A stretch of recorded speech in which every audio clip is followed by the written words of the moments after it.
Et bienvenue pour la suite de cette 50e séance. Déjà 50 séances, effectivement. Alors ça a pris quand même à peu près 2 ans et demi à faire.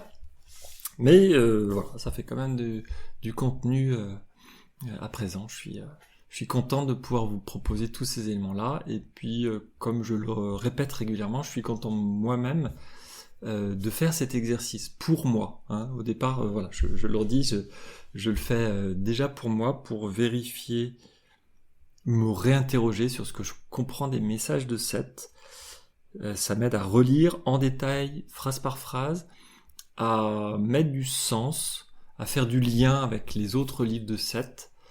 Et si en même temps, le fait que j'enregistre cette séance et que ça puisse vous amener vous-même à découvrir les livres de Seth, à découvrir les concepts, à réfléchir de votre côté, à peut-être lire vous-même les livres complètement, puisque le fait de lire vous-même, vous trouverez sans doute d'autres éléments dont je ne parle pas dans votre vie, qui vous parlent dans votre vie. Donc c'est ça surtout ce qui peut être le plus précieux pour vous de votre côté. Et je redis quelque chose que voilà, Baoli me dit souvent quand nous discutons, c'est que c'est un travail individuel, quoi qu'il en soit. En lisant Seth, vous allez vers la découverte de qui vous êtes. Et ça, personne ne peut le faire à votre place. Voilà, donc vraiment, j'essaie juste de vous encourager éventuellement avec ces vidéos qui sont diffusées, peut-être voilà, à vous rendre un peu plus curieux sur ce qui peut être caché dans votre fonctionnement ou se caché autour de vous, dans la réalité qui nous entoure. Voilà. Seth nous parlait dans cette page 141 du rôle de l'ego, là, à l'instant. Voilà. Comment l'ego fonctionne et notamment comment nous-mêmes nous modifions son fonctionnement en pensant après coup.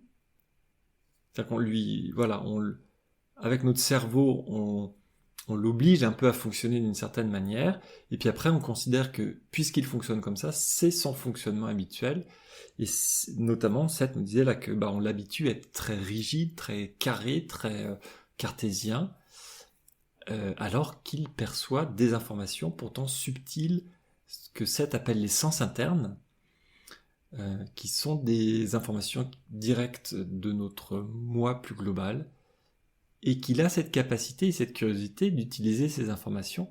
Ce n'est que parce que nous l'empêchons de le faire qu'il n'y prête pas vraiment attention et qu'il essaie de les mettre un petit peu de côté. Et on enchaîne donc justement dans cette même idée sur le fait que, donc c'est un nouveau paragraphe, qu'il ne peut pas interagir avec une réalité que vous ne lui permettez pas de percevoir. Voilà, exactement. Hein. Donc il parle toujours de l'ego, bien sûr. Hein. Votre ego ne peut pas interagir avec une réalité si vous lui dites qu'il ne peut pas le percevoir, si vous n'y prêtez pas vous-même attention. Il ne peut pas vous aider correctement à survivre si vous ne le laissez pas utiliser ses capacités pour découvrir les conditions véritables dans lesquelles il doit fonctionner. Si vous mettez tout le temps des limites et que vous l'alimentez par vos croyances limitantes, ce que je disais juste avant dans ce début de séance, eh bien il les prend comme argent comptant, il vous croit. Quelque part c'est ça. L'ego nous croit tel quel. Il accepte toutes nos croyances. Il nous fait confiance. Donc il utilise toutes nos limites, quelque part. Là je donne un point de vue très subjectif sur la situation, mais la manière dont nous percevons le monde est une certaine limite, finalement. Donc il fonctionne avec nos limites, et du coup, ne peut pas nous donner toutes les informations dont nous aurions besoin pour survivre complètement dans cette réalité physique, et peut-être sans maladie, sans malheur, sans problème d'argent, sans problème d'abondance de manière générale, quoi qu'il en soit, sans relations compliquées avec d'autres personnes, sans difficultés dans la vie, quelle qu'elle soit. Ce serait peut-être ça, finalement, une vie... si on enlève toutes les croyances limitantes, si à chaque fois on a cette capacité de remettre en question, en tout cas, et surtout d'essayer de percevoir les informations autour de nous, la réalité physique, telles que ces informations sont réellement, et non pas telles que nous pensons les voir. Nous aurions sans doute une vie différente, en tout cas dans sa teneur, dans son fonctionnement. Ça, en tout cas, j'en suis persuadé. Alors, je ne sais pas exactement si c'est ce que c'est en train de nous dire, mais en tout cas, voilà, ça, j'en suis persuadé. Mais il nous dit quand même que nous ne laissons pas notre ego utiliser ses capacités pour découvrir les conditions véritables dans lesquelles il doit fonctionner. Nous limitons nous-mêmes notre fonctionnement, puisque l'ego nous appartient. Voilà, nous nous limitons nous-mêmes au quotidien, à force d'être trop bornés, à ne pas nous remettre en question dans ce que nous pensons être le fonctionnement du monde. Les préjugés, notamment. Il conclut ce paragraphe en disant « Vous commencez par lui mettre des œillères, puis vous dites qu'il ne voit rien. » Donc c'est quand même un petit peu gros. C'est vraiment, voilà, cette conclusion explique clairement ce que Seth expliquait par rapport à l'ego. À ce moment-là, il va dire, vous pouvez faire une pause, ce qu'ils vont faire à 22h49. Commentaire de Robert qui dit que Jen a été parfaitement dissociée.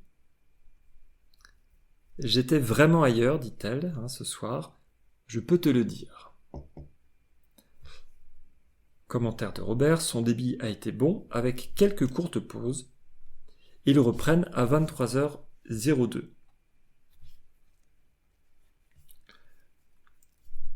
Seth, à ce moment-là, dit, c'était la fin de la dictée du livre. Excusez-moi. Excusez-moi.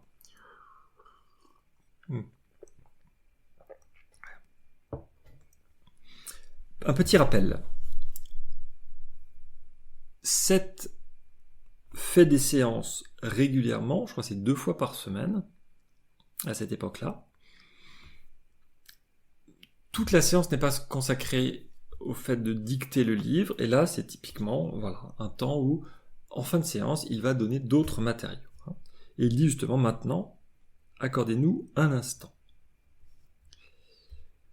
Selon sa nouvelle habitude, donc effectivement vous voyez que de temps en temps, par cycle, il change un petit peu son fonctionnement, ils ont décalé des fois les jours, et là donc, depuis le début de la création du livre, régulièrement Seth essaie de donner priorité au fait de dicter son livre, donc c'était vraiment, il disait mot pour mot ce qu'il fallait noter, y compris les points, virgules, à la ligne, les changements de paragraphe, les choses comme ça.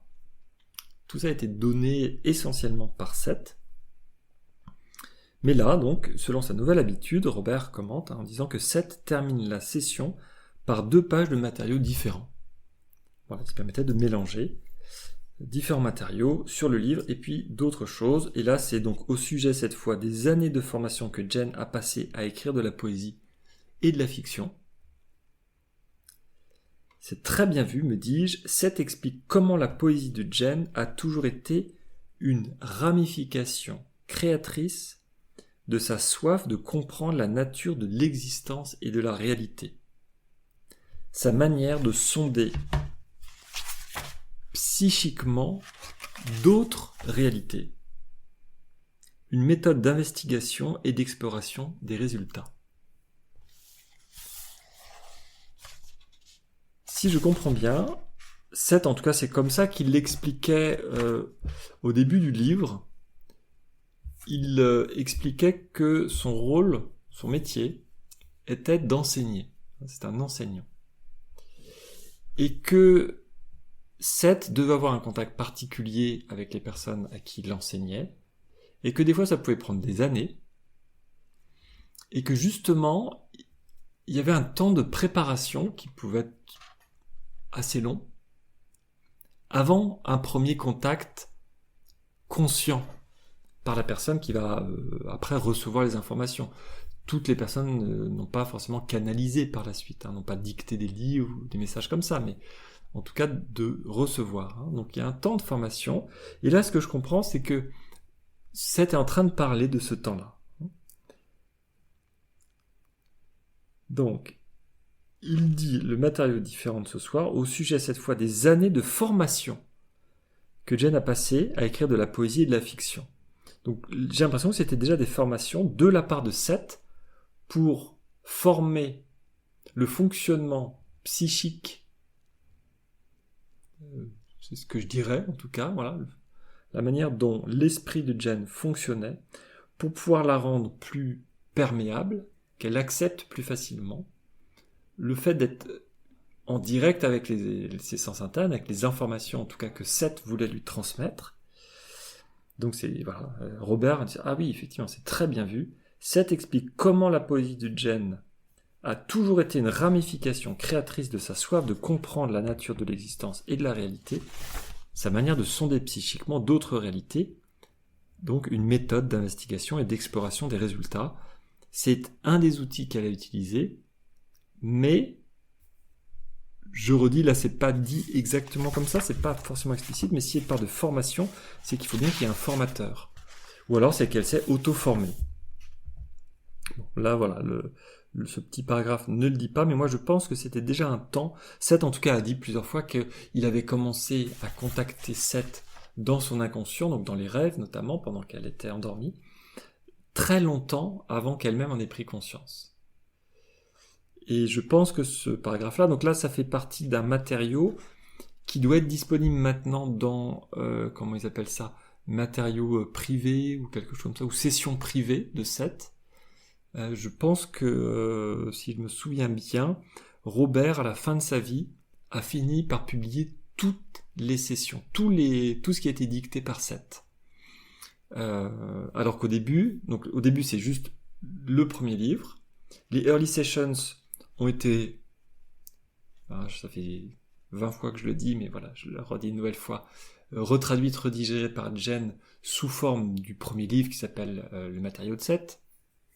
Donc ces sessions-là telles quelles sont sorties plus tard en anglais, donc voilà, sous le titre Early Session, mais vraiment plus tard après la mort de Jen même.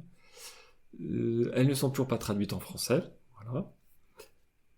Après, Seth a dicté des livres, donc ça bien sûr c'était des choses sur lesquelles ils ont mis tout leur effort pour publier en premier au début, et donc après il restait du matériau qui avait été mis de côté, typiquement on voit dans les livres, voilà, quand ils disent Seth a terminé par du matériau différent ou du matériau personnel ou privé, c'était mis de côté, et donc c'est sorti plus tard, donc c'est toujours pas traduit non plus en français.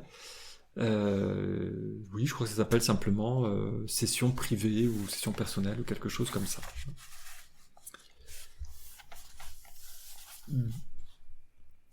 Là, j'allais dire, mais j'ai une toute petite hésitation.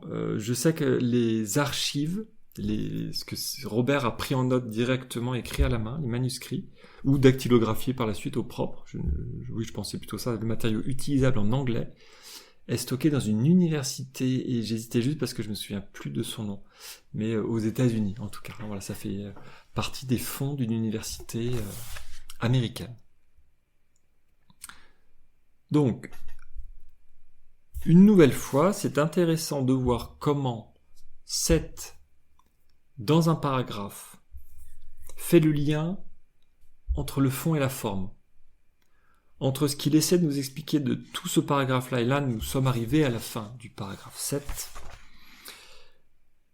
où il parlait donc de l'âme, et qu'il va donner des exemples.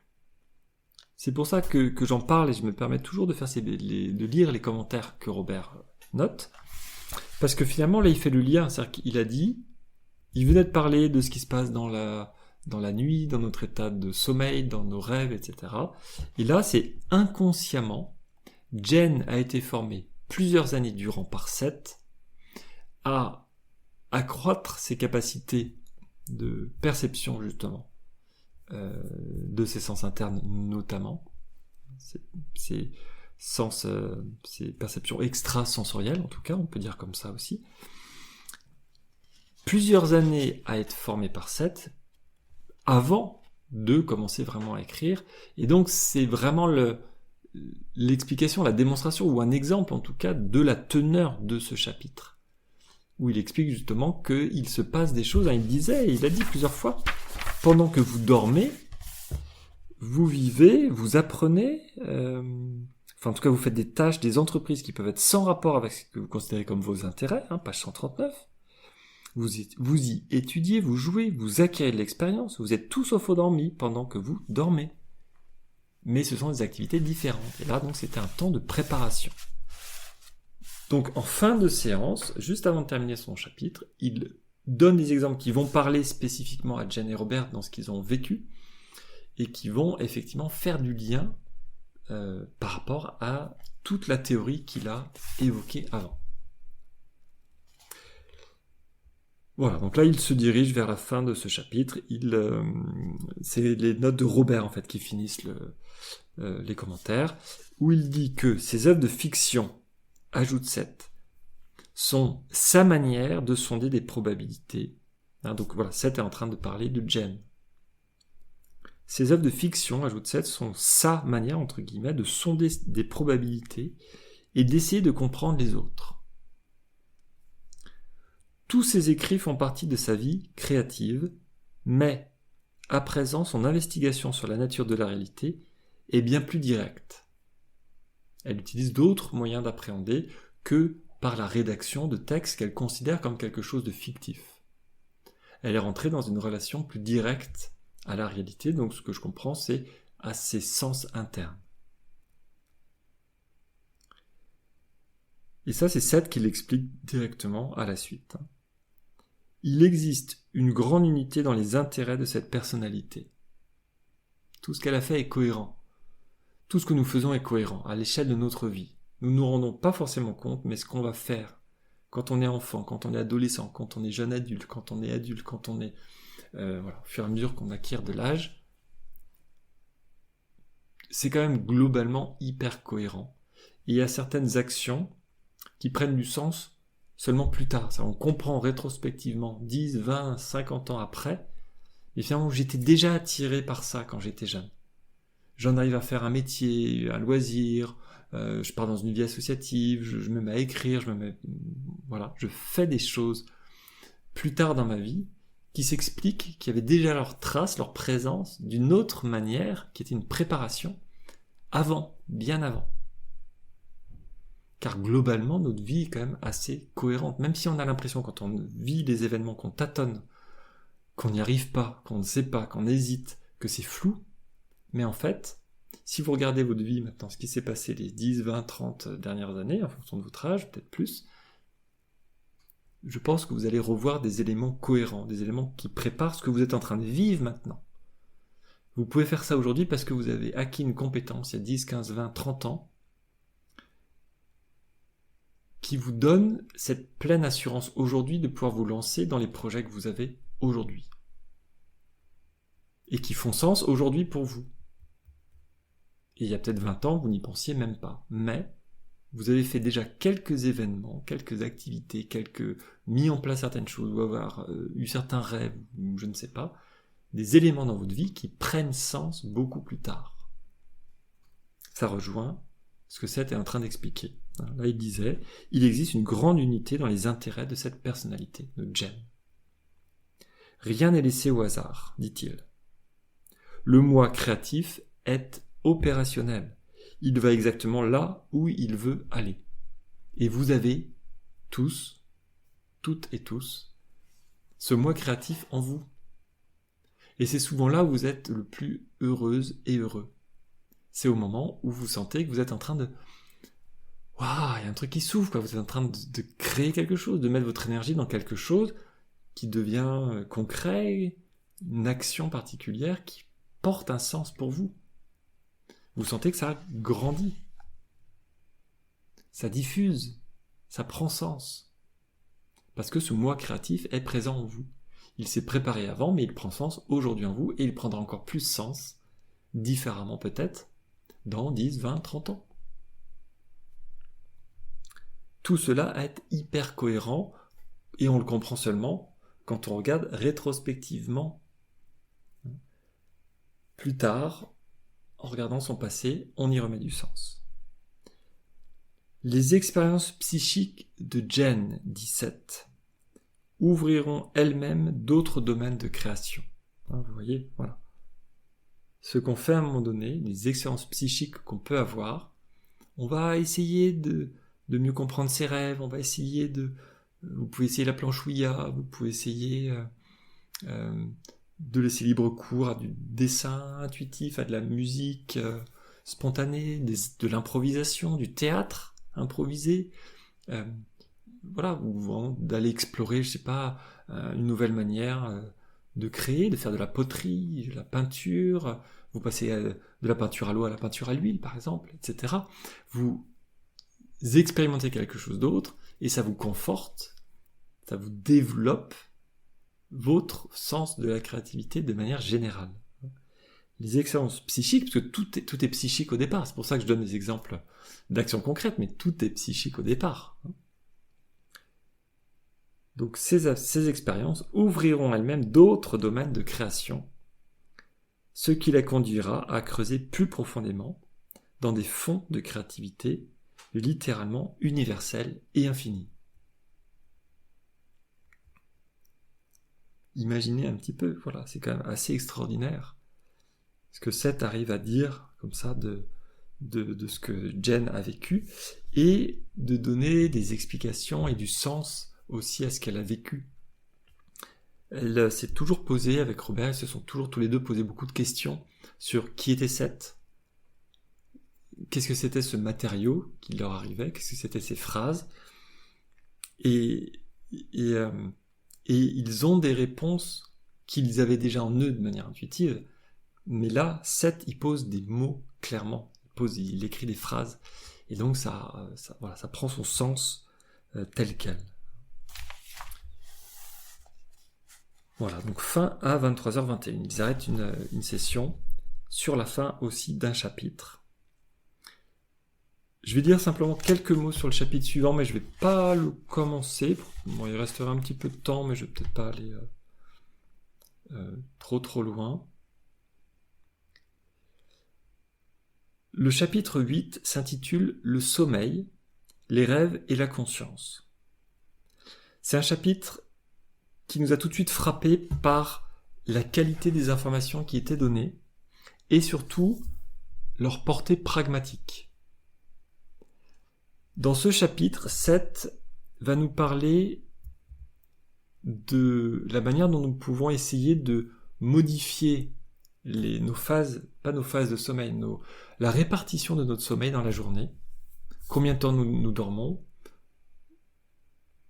combien de fois nous trouvons des temps de repos dans la journée. Il va donner des éléments très, très concrets, vous allez voir.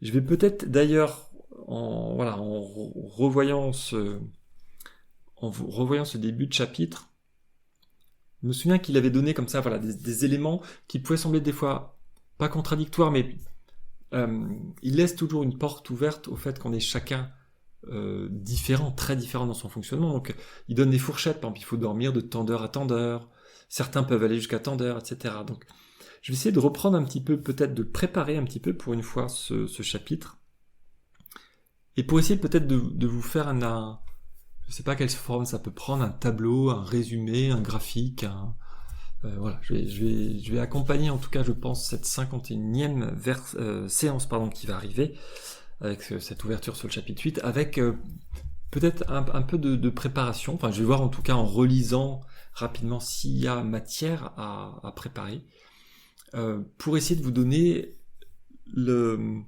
vision plus simple d'accès que le chapitre lui-même. Mais sinon, en le lisant, vous avez les éléments.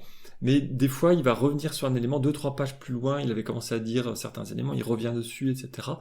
Donc voilà, si j'arrive à faire une petite synthèse, je le ferai en tout cas bien volontiers, puisqu'à nouveau, ce sera utile pour moi, et je le partage donc avec grand plaisir, si ça peut vous être utile. Voilà, c'était juste pour donner une petite introduction à ce chapitre qui arrive. Écoutez, merci en tout cas toujours pour votre écoute. Ce sera une séance un petit peu plus courte, mais c'est pas grave. À très bientôt en tout cas pour la suite, donc, et ce chapitre 8, a priori passionnant dans mes souvenirs. À très bientôt.